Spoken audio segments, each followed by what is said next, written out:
Hey everyone, this is PrinceWatercress, and welcome back to Let's Play Kirby's Dream Land 3. And in this video, we're playing Boss Butch, where we go through all the bosses, including Dark Matter, in one sitting, no health refills, no abilities, no animal buddies. And when you play these stages, all over again, these little boss battles, they have a slightly different appearance to them. Also, I took a dumb hit because fighting Wispy was the hard way. You spit the fruit right at his face, you can't hit the bottom of the tree, that will not count as a hit. And halfway through, you have to do it again, this time while Wispy was just chasing after you. And the fruit has a more twisted appearance to it. Very easy first battle. That's why I fought it with an ability, because even though there is that little trick halfway through, it's just more of the same. It's just more of what you've come to expect from Wispy Woods. And here's Acro. You want him to run into the wall, and you want to be behind him, so that way when the rock comes out of the wall, you can spit it at him. You'll be doing this for half the battle. The other half of the battle will be underwater. And this is the part where we go underwater.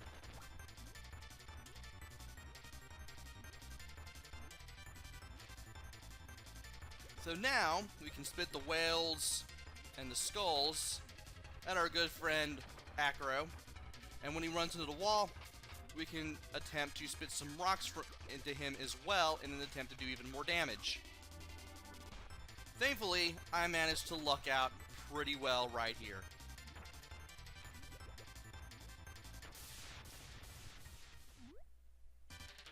I also had some pizza in my mouth. I ate some pizza before doing this video. Con and con! The background's a little darker here, but the battle is still the same. I stay away from the absolute center and try to fight as conservatively as I can. That way I don't run into any bombs. And I make sure that when I hit somebody, I actually hit somebody. Thankfully, that happens more often than not. The battle may take a little while just from me, you know, trying really hard not to die, but as long as I do things right and not spit out whatever I have while trying to make my way up a platform, this shouldn't be too bad. It should also be noted that when the bombs make a big bounce upon hitting the ground, they're going to drop to a lower level, which is good, because you don't want to be too close to any of these bombs that drop down from these holes at the top of the screen. Nearly cut it close there, but I managed to pull it off just fine. And I mess it up again there, but thankfully I try really hard not to panic. And the bombs do take care of the little raccoons and foxes, so in case you need a clear shot at either of the big ones, well, the bombs will be able to help you out just a little bit.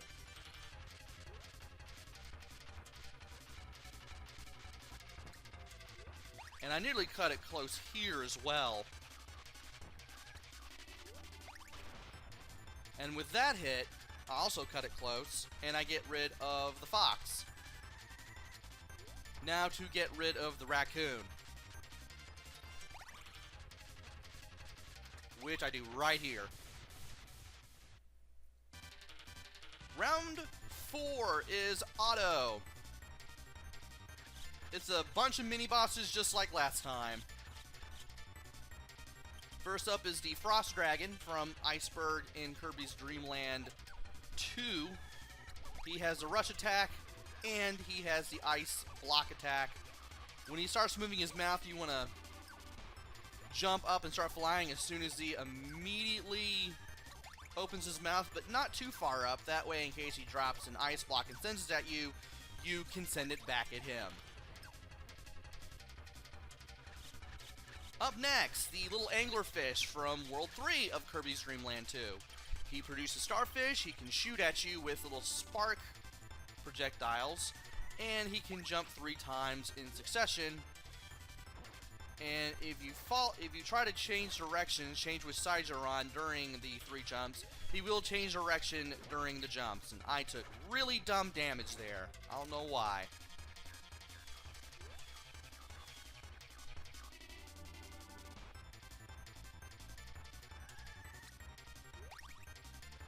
Didn't hit him there, but I do hit him here. And here. So how do I feel about the minigames? Or this minigame in particular? I should have basically put it like this when I mentioned what I thought of the main game. The game is alright, but it seems to want to fix what is broken. The mini-games were handled perfectly in Kirby's Dream Land 2. You just had the one that was done in each of the boss rooms after you beat the boss. And those were done rather well. Those were alright. The challenge in those was good. And even though it was Game Boy and it's probably due to system limitations, I still loved how the second game handled the mini-games that you have to complete to get 100%. This one, however, makes it post-game content.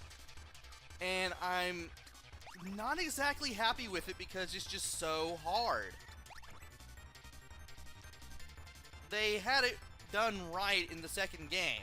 I feel like they tried to fix what's broken only to actually break what was working well. And there's Mr. Shine and Mr. Bright. One of them stays in the air, the other one just moves back and forth. The one in the air follows you, drops projectiles. You want to send the projectiles at the one on the ground. When one of them is destroyed, the other one just flies around and drops projectiles whenever it reaches the top of the screen. And you have those send those projectiles at the one that's left. Pretty easy to explain. And now here's Kracko. Sometimes he shocks the ground with a thunderbolt. Other times he sends his miniature cloud spawn babies at you. I noticed if you stick to one corner and face the center of the screen while he does the dive where he creates the 4 mini Krackos, you can swallow 2 at any given time and then do 1 whole block worth of damage as soon as Kracko makes his way back down, which I like. It really speeds this battle up.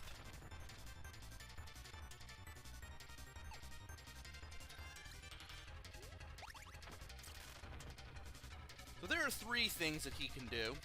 There is one where he goes from one side to the other and shocks the ground. If you stay at the far side, you'll be alright. There's the one where he tries to follow you and he does 3 attacks, which will either be him dropping a mini Kracko or him shocking the ground. And there's a dive attack where he dives around in a circle and creates 4 mini Krackers in his wake. And during that attack, if you stay in one corner, or stay at the corner he dives to, face the center of the screen, and keep inhaling, you'll inhale 2 mini Krackos and you can do even more damage when he makes his way down. Like so.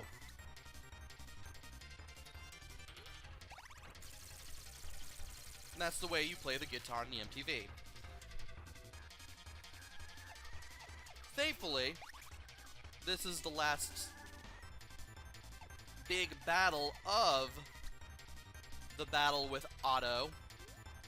Once you defeat Kracko, just slide into Otto with down and B. You don't have to jump over him. He'll stop being a menace as soon as he rolls to the side of the screen and dies. And now here's DDD. He has 3 attacks. The one where he runs up to you and tries to inhale you, which he finally shows off in this battle because apparently I got some good RNG the last time. There's the one where he tries to hit the hammer and create a star that you can spit back at him. And the one where he spins around before jumping, which creates 2 of the stars that you can send back at him. And if you're close enough, you can send both of them at him to do even more damage. And I believe I do it at one point in this first form for DDD. He does have 2 forms. The other one is the one where he's clearly possessed by dark matter. And there's the moment that I was talking about right there.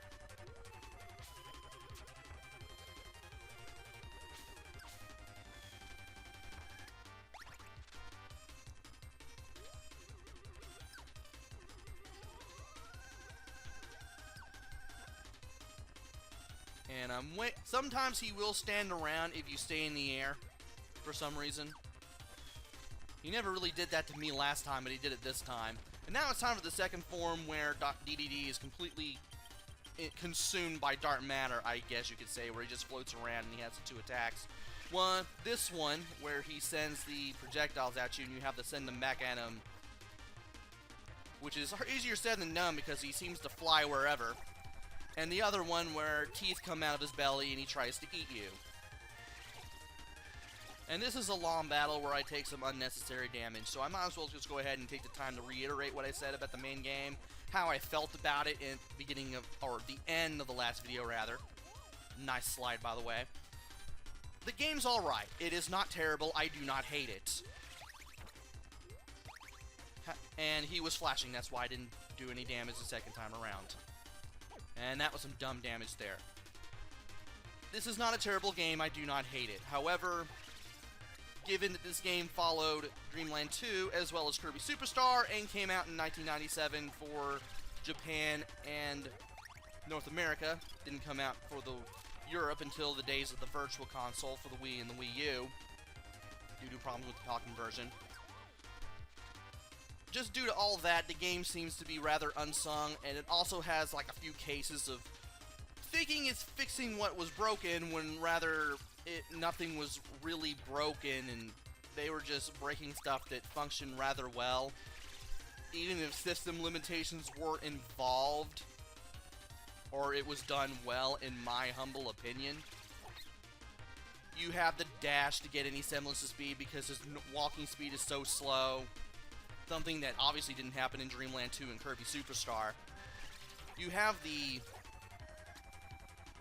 animal buddies back. They weren't in Superstar, but you have to press X to get on and off, and that may be a nuisance to some. You do get used to it, but it's still kind of off-putting. I find nothing wrong with pressing select to get rid of your power first and then getting rid of your animal buddy. Or is it the other way around? It's been a long time since I played 2. I'm pretty sure it's the power first and then the animal buddy.